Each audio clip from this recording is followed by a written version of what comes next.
ciidamada badda waddanka Japan ayaa gacanta ku soo dhigay dooni kalluumaysato oo laga leeyahay waddankaasi China.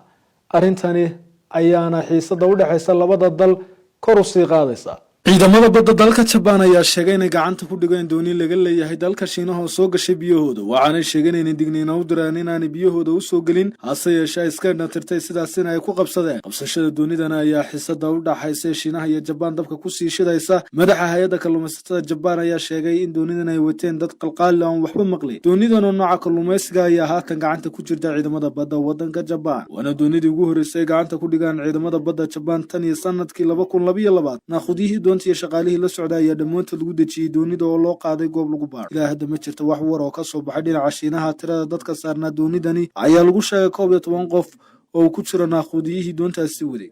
warbaahinta maxalliga ee Japan ayaa sheegtay in nooca doonidu ay tahay kuwa kalluumaysiga oo kuwa aadka u awood badan leh. Yaxya Nairobi, wararka arrimaha dibadda warbaahinta qaranka, Hargeysa.